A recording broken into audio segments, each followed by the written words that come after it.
Hello दोस्तों, स्वागत है आपका हमारे चैनल यूपी एग्ज़ाम क्रेजर में।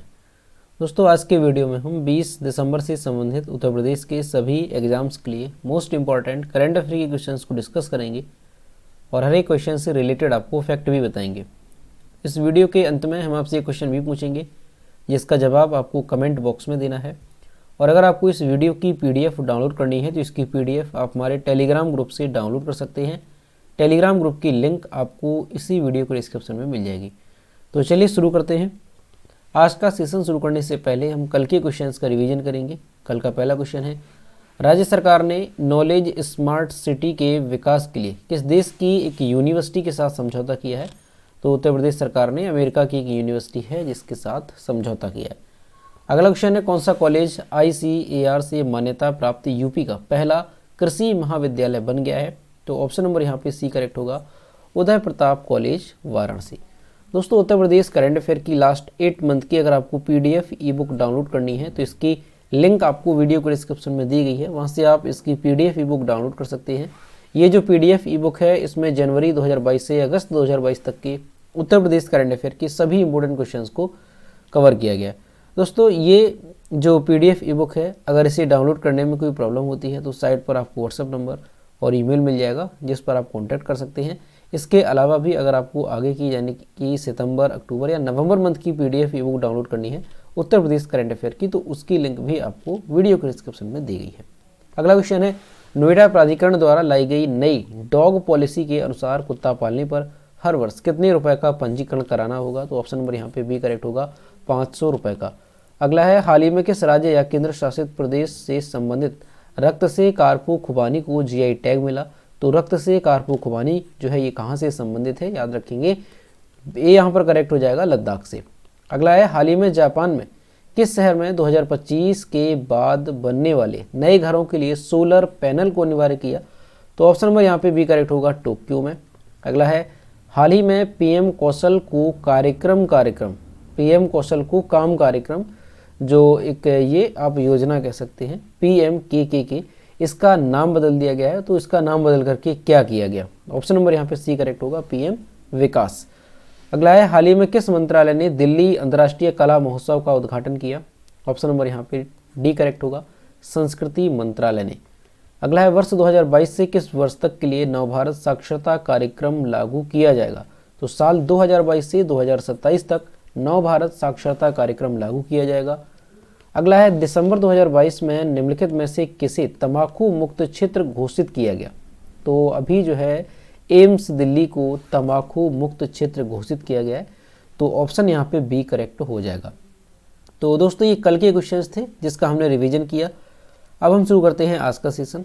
भारतीय ऐतिहासिक अभिलेख समिति के 63वें सत्र का आयोजन किस शहर में किया गया?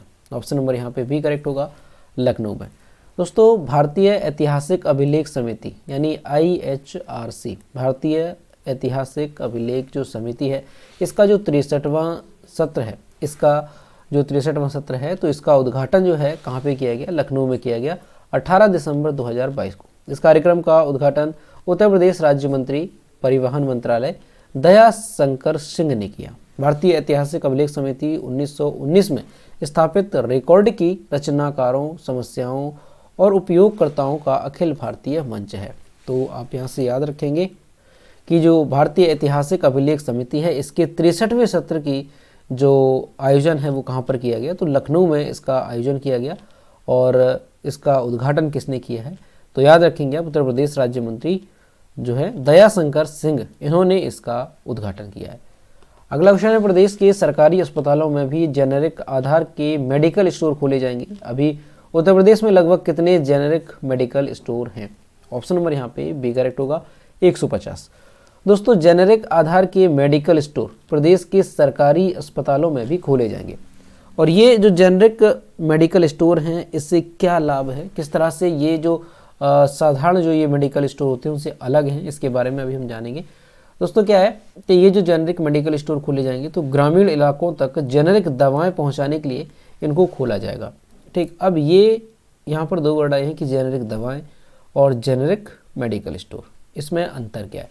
दोस्तों, क्या है कि जो जेनेरिक मेडिकल स्टोर होते हैं जैसे जिस स्टोर पर जेनरिक दवाएं मिलेंगी उसको हम जेनरिक मेडिकल स्टोर कहेंगे। ठीक है, ये जो दवाएं हमको मिलती हैं ये जेनरिक दवाएं नहीं होती हैं। ठीक है, ये जो दवाएं होती हैं तो ये जो मेडिकल स्टोर होती हैं जो कि आमतौर पर हम देखते हैं सभी जगह आपको मिलती हैं, ये होती हैं ब्रांडेड दवाएं। ठीक है, तो ये मेडिकल स्टोर अलग हो गए। जो जेनेरिक दवाएं होती हैं जिन स्टोर पर मिलती हैं उनको हम कहते हैं जेनेरिक मेडिकल स्टोर। अब अगर हम बात करें कि जेनेरिक दवाएं क्या होती हैं, तो जेनेरिक दवाओं में क्या है, देखिए दवाएं जो होती हैं जैसे आपने देखा होगा कोई भी दवा होगी तो उसका जो फॉर्मूला है वो आपको सेम मिलेगा, और वो जो दवा है आपको वो 2 या 3 कंपनियों की मिल जाएगी। जैसे आप कोई भी दवा लेंगे उसमें जो दवा है वो आपको अलग अलग कंपनी के माध्यम से कई प्रकार से दवाएं मिलती हैं, लेकिन उसमें अगर हम फार्मूला देखेंगे तो वो फार्मूला हमको सेम मिल जाता है। अभी अगर हम बात करें जेनरिक दवाओं की, तो जो जेनरिक दवाएं होती हैं, ठीक है, इसमें क्या होता है कि ये जो दवाएं होती हैं इनका कोई प्रचार नहीं होता है। जिसके लिए बनाई गई हैं, जैसे मलेरिया हो गया, बुखार हो गया, ग्लूकोज है, या इसके अलावा ब्लड प्रेशर की दवाएं हैं, तो ये जो दवाएं बनाई जाती हैं ये आपको सीधा बनाई जाएंगी और सीधा मेडिकल स्टोर पे आपको मिलेंगी। इसमें जो बीच की जो कंपनियां होती हैं उनके माध्यम से इसका प्रचार वगैरह नहीं किया जाता है। इस वजह से ये जो दवाएं हैं ये सस्ती होती हैं। जैसे आपने देखा होगा कि जो मेडिकल स्टोर हैं अभी प्रदेश में खोले गए हैं, जैसे यहाँ पर लिखा हुआ तो प्रदेश के विभिन्न जिलों में 150 ऐसे मेडिकल स्टोर खोले हैं। तो ये जो मेडिकल स्टोर हैं इन पर अगर आप जाएंगे तो ये जो दवाएं हैं जेनेरिक दवाएं ये आपको काफ़ी सस्ती मिलेंगी। अभी अगर हम बात करें जैसे मलेरिया किट हो गई, तो मलेरिया किट ये जो जेनेरिक मेडिकल स्टोर है यहाँ पर आपको 29.30 रुपये की मिलेगी। वहीं अगर हम साधारण ये मेडिकल स्टोर है इन पर अगर देखेंगे तो ये हमें 50 रुपये की मिलेगी। इस तरह से और भी होती है, जैसे बुखार की टैबलेट है तो बुखार की टैबलेट आपको 5 या 6 रुपये में मिल जाएंगी। और अगर हम इन्हीं मेडिकल स्टोर पर जाएंगे जो कि साधारण सभी जगह होती हैं तो उन पर ये आपको 20 से 25 या 30 रुपये की मिलेगी। तो क्या है कि जो दवाएं होती हैं जेनेरिक मेडिकल स्टोर पे वो सारी सस्ती मिलती हैं। ठीक, क्यों? कारण भी इसका यही है कि जो ये दवाएं होती हैं ब्रांडेड दवाएं इनको क्यों कहा जाता है, तो ये दवाएं तो सारी जेनेरिक ही होती हैं, लेकिन उसके बाद जब जो कंपनी है उसका नाम बदला जाता है। नाम बदलने के बाद ये ब्रांडेड दवाएं कही जाने लगती हैं और उसका रेट जो है वो बढ़ा दिया जाता है।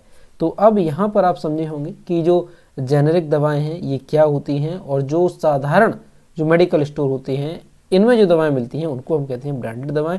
क्यों कहा जाता है? क्योंकि इसका नाम जो है कंपनी अपनी ओर से रखती है और उसका रेट बढ़ा दिया जाता है। ठीक, तो अभी क्या है, प्रदेश में कहा गया है कि हर एक अस्पताल में, प्रदेश के हर एक सरकारी अस्पताल में जेनेरिक मेडिकल स्टोर खोले जाएंगे। इससे लाभ होगा कि जो ग्रामीण लोग हैं उनको भी ये जानकारी मिलेगी और जो दवाएं हैं वो उन्हें सस्ती उपलब्ध होंगी। जेनेरिक आधार के करीब 1800 स्टोर चल रहे हैं। उत्तर प्रदेश के विभिन्न जिलों में 150 मेडिकल स्टोर हैं। मुख्यमंत्री से वार्ता के बाद इसे बढ़ाकर के अब 700 करने का लक्ष्य रखा गया। जहां यह जेनेरिक स्टोर होगा उससे करीब 500 मीटर दूर पर ही दूसरा स्टोर खोला जाएगा। महाराष्ट्र और आंध्र प्रदेश के सरकारी अस्पतालों में जेनेरिक आधार के मेडिकल स्टोर चल रहे हैं। मरीजों को यहाँ पर सस्ती दर पर दवाएं उपलब्ध कराई जा रही हैं। ठीक, तो यहाँ पर आपको याद रखना है कि उत्तर प्रदेश के सभी सरकारी अस्पतालों में जेनेरिक मेडिकल स्टोर खोलने की बात कही गई है और प्रदेश भर में 700 मेडिकल स्टोर खोलने का लक्ष्य रखा गया। अगला है, हाल ही में इलाहाबाद हाईकोर्ट में ई लाइब्रेरी का उद्घाटन किसने किया? ऑप्शन यहाँ पे सी करेक्ट हो जाएगा, न्यायमूर्ति राजेश बिंदल। दोस्तों, इलाहाबाद हाईकोर्ट के अधिवक्ताओं को अब क्या है कि नए पुराने जजमेंट पाना आसान हो गया। हाईकोर्ट बार एसोसिएशन ने इसके लिए ई लाइब्रेरी की शुरुआत की है। सोमवार को इसका उद्घाटन जो हाईकोर्ट के मुख्य न्यायाधीश हैं इलाहाबाद हाईकोर्ट के राजेश बिंदल, इन्होंने इसका उद्घाटन किया। इस मौके पर मुख्य न्यायमूर्ति ने कहा कि नई तकनीकी ने अधिवक्ताओं की कार्यशैली को और आसान बना दिया। उन्होंने अधिवक्ताओं की समस्याओं के निराकरण की अपनी प्राथमिकता बताई है। तो अब यहाँ से याद रखना है कि इलाहाबाद हाईकोर्ट के अधिवक्ताओं के लिए क्या हुआ है, ई लाइब्रेरी की शुरुआत की गई है। और इससे क्या होगा, तो इससे जो अधिवक्ता हैं उनको काफ़ी आसानी होगी। नए पुराने जो जजमेंट हैं वो उन्हें आसानी से मिल सकेंगे। इसके अलावा उनकी जो कार्यशैली है उसमें भी तेज़ी आएगी, यानी कि काम करने का जो तरीका है वो पूरे तरीके से आप कह सकते हैं कि वो यहाँ से बदल जाएगा। ठीक है, तो याद रखेंगे उद्घाटन किसने किया? इलाहाबाद हाईकोर्ट के मुख्य न्यायाधीश राजेश बिंदल ने। अगला है, हाल ही में किसने मिसेज वर्ल्ड 2022 का खिताब जीता? ऑप्शन नंबर यहाँ पे करेक्ट हो जाएगा डी, सरगम कौशल ने। यहाँ पर जो आप इमेज देख रहे हैं ये है सरगम कौशल और इन्होंने ही जीता है मिसेज वर्ल्ड 2022। और दोस्तों ये भारतीय हैं। सरगम कौशल ने मिसेज वर्ल्ड 2022 का खिताब जीता, जो कि 63 देशों की प्रतियोगिताओं के बीच विजेता बनी।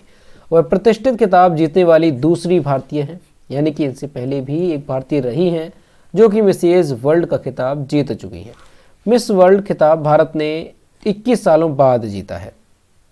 यहाँ पे क्या होगा, मिसेज वर्ल्ड, क्योंकि ये जो खिताब है वो मिसेज वर्ल्ड का है। तो मिसेज वर्ल्ड का जो खिताब है वो भारत ने 21 सालों बाद जीता, यानी 21 साल पहले एक भारतीय थी जिन्होंने ये खिताब जीता था। तो अभी किसने जीता, सरगम कौशल ने 2022 का। तो इससे पहले की अगर हम बात करें तो सरगम कौशल से पहले साल 2001 में जो एक्ट्रेस थी अदिति गोवित्रीकर, इन्होंने ये खिताब जीता था। ठीक, और ये पहली भारतीय थी जो अदिति गोवित्रीकर हैं जिन्होंने मिसेज वर्ल्ड का खिताब जीता था। मिसेज वर्ल्ड ब्यूटी की पिछली विजेता जो संयुक्त राज्य अमेरिका की हैं श्रीमती साइलेन फूड, इन्होंने जो सरगम कौशल हैं इन्हें ताज पहनाया। 32 वर्षीय कौशल जम्मू और कश्मीर की मूल निवासी हैं। वह एक मॉडल होने के साथ साथ एक कंटेंट राइटर और पेंटर भी हैं। तो ये वेरी इंपॉर्टेंट क्वेश्चन रहेगा, याद रखेंगे आप। मिसेज वर्ल्ड 2022 का खिताब जो है वो किसने जीता, तो भारतीय ने जीता, सरगम कौशल इनका नाम है, याद रखेंगे, इन्होंने ये खिताब जीता है। ठीक, पिछला किसने जीता था, तो ये जीता था अमेरिका की श्रीमती साइलेन फूड ने, वो भी नाम याद रखेंगे। अभी अगर हम बात करें कि ये जो सरगम कौशल है ये दूसरी बनी है इस खिताब को जीतने वाली, पहली कौन है, उनका नाम भी वेरी इंपॉर्टेंट है। तो याद रखेंगे आप अदिति गोवित्रीकर, ये पहली भारतीय थी, 2001 में इन्होंने मिसेज वर्ल्ड का खिताब जीता था। दोस्तों यहाँ पर कुछ वेरी इंपॉर्टेंट अवार्ड हैं जो कि हमें याद रखने हैं। बात अगर हम करें एबेल पुरस्कार की, ये गणित के क्षेत्र में दिया जाता है। ये 2022 का किसने जीता, तो डेनिस सुलिवन ने जो कि अमेरिका के हैं। 2021 का जीता है लासजेलो लोवास ने जो कि हंगरी के हैं। मिस यूनिवर्स 2021 का खिताब किसने जीता, हरनाज कौर संधू। मिस वर्ल्ड 2021 का खिताब किसने जीता, तो कैरोलिना बिलावस्का। ठीक है, ये वेरी इंपॉर्टेंट है, दोनों याद रखेंगे, मिस यूनिवर्स 2021 और मिस वर्ल्ड 2021। प्रित्जर पुरस्कार 2022 किसने जीता, फ्रांसिस केरी ने। Dada Saheb Phalke international film festival award 2022 की अगर हम बात करें तो बेस्ट एक्टर रणवीर सिंह रहे फिल्म 83 के लिए। बेस्ट एक्ट्रेस कृति सेनन रही मिमी के लिए, और फिल्म ऑफ द ईयर चुनी गई थी पुष्पा द प्राइज। तो ये वेरी इंपॉर्टेंट अवार्ड है, याद रखेंगे इनको। अगला है, किस टीम ने फीफा विश्व कप 2022 का खिताब जीता। ऑप्शन नंबर यहाँ पे बी करेक्ट होगा, अर्जेंटीना ने। दोस्तों अर्जेंटीना ने 36 साल बाद एक बार फिर से फीफा वर्ल्ड चैंपियनशिप का खिताब जीता। दोहा के लुसियाल स्टेडियम में हुए फाइनल में उसने फ्रांस को 3-3 से ड्रॉ के बाद पेनल्टी शूटआउट में 4-2 से हरा दिया। अर्जेंटीना ने 1978 और 1986 के बाद अब तीसरी बार ये खिताब जीता है। अर्जेंटीना के स्टार मेसी को, जो लियोनेल मेसी हैं, इनको गोल्डन बॉल अवार्ड से सम्मानित किया गया। वहीं फ्रांस के काइलियन एम्बाप्पे ने गोल्डन बूट अवार्ड जीता। उन्होंने टूर्नामेंट में 8 गोल किए थे। तो यहाँ से आपको याद रखना है, वेरी इंपॉर्टेंट, कि 36 साल बाद जो अर्जेंटीना है उसने एक बार फिर से फीफा वर्ल्ड जो चैंपियनशिप थी उसका खिताब जीता है। ठीक है, याद रखेंगे। और अर्जेंटीना ने ये तीसरी बार जीता है, इससे पहले भी अर्जेंटीना 1978 और 1986 में ये खिताब जीत चुका है। ठीक है, याद रखेंगे। क्वेश्चन क्या पूछा जाएगा आपसे कि किस टीम ने फीफा विश्व कप 2022 का खिताब जीता, तो फीफा विश्व कप 2022 जीता है किसने, अर्जेंटीना ने। अगला है, किसके द्वारा लिखित पुस्तक the light we carry overcoming in uncertain times का विमोचन किया। तो ये जो पुस्तक है इसका विमोचन किसने किया, किसके द्वारा लिखित है ये, तो ऑप्शन नंबर यहाँ पे करेक्ट हो जाएगा ए, मिशेल ओबामा। दोस्तों the light we carry overcoming in certain times, ये मिशेल ओबामा द्वारा लिखित एक पुस्तक है। इसका जो है अभी क्या किया गया है, इसको अभी विमोचन किया गया है। और किसके द्वारा, तो क्राउन पब्लिशिंग द्वारा ये प्रकाशित की गई है और ये एक गैर काल्पनिक किताब है। द लाइट वी कैरी पाठकों को अपने स्वयं के जीवन की जांच करने, खुशी के स्रोतों की पहचान करने और अशांत दुनिया में सार्थक रूप से जुड़ने के लिए प्रेरित करेगा। लेखक अपने व्यक्तिगत टूलबॉक्स की सामग्री यानी कि आदतों और प्रथाओं, दृष्टिकोणों और विश्वासों और यहाँ तक कि भौतिक वस्तुओं को साझा करता है, जिसका उपयोग वह डर, असहायता और आत्मसंदेह की भावनाओं को दूर करने के लिए करती है। यहाँ से आपको याद रखना है कि जो पुस्तक है the light we carry overcoming in uncertain times, ये किसके द्वारा लिखित है, तो मिशेल ओबामा के द्वारा ये लिखित है। और मिशेल ओबामा कौन है, तो सभी लोग जानते होंगे, बराक ओबामा की पत्नी है ये मिशेल ओबामा। ठीक है, बराक ओबामा जो कि अमेरिका के पूर्व राष्ट्रपति हैं। याद रखेंगे आप, पुस्तक का नाम the light we carry overcoming in uncertain times. अगला क्वेश्चन है, अंतर्राष्ट्रीय प्रवासी दिवस किस दिन मनाया जाता है? ऑप्शन नंबर यहाँ से डी करेक्ट होगा, 18 दिसंबर को। दोस्तों, दुनिया भर में प्रवासियों की सामाजिक और आर्थिक स्थितियों पर ध्यान आकर्षित करने के लिए 18 दिसंबर को अंतर्राष्ट्रीय प्रवासी दिवस मनाया जाता है। 2020 में 281 मिलियन से अधिक व्यक्ति विदेशी प्रवासी थे। 2021 के अंत तक 59 मिलियन से अधिक घरेलू विस्थापित हुए हैं। पिछले 5 दशकों में विदेशी प्रवासियों की अपेक्षित संख्या में वृद्धि हुई। यह दिवस पहली बार कब मनाया गया था? तो 1990 में ये पहली बार मनाया गया था। यहाँ से याद रखेंगे कि दुनिया भर में अंतर्राष्ट्रीय जो प्रवासी दिवस है ये कब मनाया जाता है? तो 18 दिसंबर को मनाया जाता है अंतर्राष्ट्रीय प्रवासी दिवस। ठीक है, तो इसको याद रखेंगे, काफ़ी इम्पोर्टेंट है। अगला क्वेश्चन है, साल 2022 में किस खिलाड़ी पर सबसे ज़्यादा आर्टिकल लिखे गए? वेरी इंपॉर्टेंट क्वेश्चन रहेगा, याद रखेंगे। ऑप्शन नंबर यहाँ पे बी करेक्ट हो जाएगा, नीरज चोपड़ा। दोस्तों, भारत के स्टार जेवलिन थ्रोअर हैं और ओलंपिक स्वर्ण पदक विजेता नीरज चोपड़ा, इनके नाम पर जो है एक उपलब्धि अभी हुई है। ठीक है, कौन सी उपलब्धि इन्होंने अपने नाम की है? तो वह दुनिया के सबसे तेज धावक और पूर्व ओलंपिक चैंपियन उसेन बोल्ट को पीछे छोड़ करके एक खास उपलब्धि हासिल की है। ठीक है, उसेन बोल्ट को पीछे छोड़, यहाँ पे क्या होगा, छोड़, एक खास उपलब्धि इन्होंने हासिल की है। दरअसल ये उपलब्धि क्या है? तो देखो, 2022 में सबसे ज़्यादा जो आर्टिकल लिखे गए हैं वो किसके ऊपर लिखे गए हैं? तो वो नीरज चोपड़ा के नाम पे लिखे गए हैं। ठीक, और साल 2022 में ये ऐसे ही एथलीट बन गए हैं जिनके नाम पर सबसे ज़्यादा आर्टिकल लिखे गए हैं। बोल्ट भी नीरज से पीछे छूट गए हैं। टोक्यो ओलंपिक के स्वर्ण पदक विजेता नीरज चोपड़ा पर इस साल 812 आर्टिकल लिखे गए हैं, जो एथलीट में सबसे ज़्यादा है। वहीं अगर हम बात करें कि सेकंड नंबर पर कौन रहा, तो जमैका के स्प्रिंटर एलन थॉम्पसन है हीरा, जो कि 751 आर्टिकल के साथ दूसरे स्थान पर है। वैसे दोस्तों, ये जो उसेन बोल्ट हैं ये लगातार पिछले सालों से जो है नंबर 1 पे बने हुए थे। उसेन बोल्ट की यहाँ पर बात हो रही है। जो उसेन बोल्ट है ये पिछली साल ऐसे खिलाड़ी रहे थे जिनके नाम पर सबसे ज़्यादा जो आप कह सकते हैं क्या आर्टिकल लिखे गए थे। उसके पहले भी ये उसेन बोल्ट ही थे। तो लगातार 2 या 3 सालों से शायद उसेन बोल्ट हैं जो कि ऐसे पहले एथलीट बने हुए हैं जिनके ऊपर सबसे ज़्यादा आर्टिकल लिखे जाते हैं। लेकिन इस बार 2022 में नीरज चोपड़ा ने इनका रिकॉर्ड तोड़ा और नीरज चोपड़ा ऐसे खिलाड़ी बन गए साल 2022 में जिनके नाम पर सबसे ज़्यादा आर्टिकल लिखे गए। तो ये याद रखेंगे, वेरी इंपॉर्टेंट रहेगा कि साल 2022 में सबसे ज़्यादा आर्टिकल किस खिलाड़ी पर लिखे गए हैं? तो ये लिखे गए हैं भारत के नीरज चोपड़ा पर। अगला क्वेश्चन है, प्रधानमंत्री नरेंद्र मोदी ने किस शहर में गृह प्रवेश कार्यक्रम का शुभारंभ किया? ऑप्शन यहाँ पे भी करेक्ट होगा, अगरतला। दोस्तों, प्रधानमंत्री नरेंद्र मोदी ने लगभग 2 लाख प्रधानमंत्री आवास योजना शहरी और ग्रामीण योजना लाभार्थियों के लिए अगरतला में गृह प्रवेश कार्यक्रम शुरू किया। पीएम नरेंद्र मोदी ने अगरतला में एक रैली में कहा कि त्रिपुरा कई पहलों की बदौलत विकास के नए स्तर पर पहुंच गया है।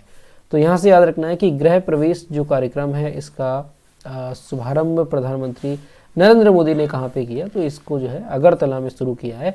उद्देश्य क्या है गृह प्रवेश का? तो सिंपल सा है कि जो प्रधानमंत्री आवास योजना शहरी और ग्रामीण है इससे लोगों को लाभ पहुंचाना ही इसका उद्देश्य है। अगला है, आरबीआई ने हाल ही में किस देश के साथ करेंसी स्वैप समझौते पर हस्ताक्षर किए? ऑप्शन यहाँ पे सी करेक्ट हो जाएगा, मालदीव। दोस्तों, भारतीय रिजर्व बैंक यानी कि आरबीआई ने सार्क करेंसी स्वैप फ्रेमवर्क के तहत मालदीव मौद्रिक प्राधिकरण के साथ मुद्रा स्वैप समझौता किया। यह सुविधा के माध्यम से आरबीआई एमएमए क्या है, मालदीव मौद्रिक प्राधिकरण को आरबीआई से अधिकतम 200 मिलियन अमेरिकी डॉलर तक की विभिन्न किस्तों में धन निकालने की अनुमति देती है। तो याद रखेंगे, जो आरबीआई है उसने किसके साथ मुद्रा स्वैप समझौता किया है? तो ये किया है किसके साथ? मालदीव के साथ। तो याद रखेंगे दोस्तों, मालदीव से आपको याद रखना है कि मालदीव की कैपिटल क्या है? तो माले मालदीव की कैपिटल है। मालदीव के प्रेसिडेंट कौन है? तो इब्राहिम मोहम्मद सोली, ये जो है मालदीव के प्रेसिडेंट है। ठीक है, नाम याद रखेंगे, इब्राहिम मोहम्मद सोली। सोली कैसा होगा? तो सोली। ठीक है, याद रखेंगे। इसके बाद मालदीव की करेंसी आपको याद रखनी है कि मालदीव की करेंसी क्या है, तो मालदीवियन रुपया ये मालदीव की करेंसी है। दोस्तों वहीं अगर हम आरबीआई की बात करें तो आरबीआई से आपको याद रखना है रिजर्व बैंक ऑफ इंडिया, इसका फुल फॉर्म है। आरबीआई की स्थापना कब हुई थी, तो आरबीआई की जो स्थापना है तो वो हुई थी 1 अप्रैल 1935 को आरबीआई की स्थापना हुई थी। ये याद रखेंगे आप, 1 अप्रैल 1935 को। इसके अलावा दोस्तों एक क्वेश्चन और पूछा जाता है कि जो आरबीआई है इसका राष्ट्रीयकृत कब हुआ था, यानी कि जो आरबीआई बैंक है इसका राष्ट्रीयकरण कब हुआ था, तो वो आपको याद रखना है, ये हुआ था 1949 में। ठीक है, आरबीआई का नेशनलाइजेशन आप कह सकते हैं कब हुआ था, तो 1949 में इसका क्या हुआ था, राष्ट्रीयकरण हुआ था। ये भी क्वेश्चन पूछा जाता है। तो ये सारे क्वेश्चन आपको यहाँ से याद रखने हैं। तो दोस्तों ये थे 20 दिसंबर से संबंधित उत्तर प्रदेश के सभी एग्जाम्स के लिए मोस्ट इंपॉर्टेंट करंट अफेयर के क्वेश्चन जो कि हमने डिस्कस किए। अब हम देखते हैं कल की वीडियो को, क्वेश्चन जो हमने आपसे पूछा था। ये रहा कल का क्वेश्चन जो हमने आपसे पूछा था कि हाल ही में भारत को किस देश द्वारा 36वां राफेल युद्धक विमान प्राप्त हुआ। ऑप्शन यहाँ पे बी करेक्ट था, फ्रांस। और लगभग सभी स्टूडेंट्स ने इसके सही जवाब किए। और मैं आपसे रोज कहता हूँ जो भी क्वेश्चन आपसे पूछा जाए तो सभी लोग क्वेश्चन का आंसर जरूर किया करो। यह है आज का क्वेश्चन, हाल ही में भारत के किस राज्य या केंद्र शासित प्रदेश में भारत का पहला डार्क स्काई रिजर्व बनाया गया। इसका जो भी करेक्ट आंसर है वो आपको कमेंट बॉक्स में बताना है और सभी लोग कोशिश करेंगे कि क्वेश्चन का आंसर जरूर करें। तो दोस्तों आज का वीडियो कैसा लगा, अगर वीडियो पसंद आया है तो इसे लाइक करें, अपने दोस्तों के साथ शेयर करें और अगर अभी तक हमारे चैनल पर नए हैं तो चैनल को सब्सक्राइब करना ना भूलें। साथ ही बेल आइकन को भी प्रेस करें ताकि टाइम टू टाइम नोटिफिकेशन आप तक पहुंचता रहे। तो मिलते हैं नेक्स्ट वीडियो में। Thank you.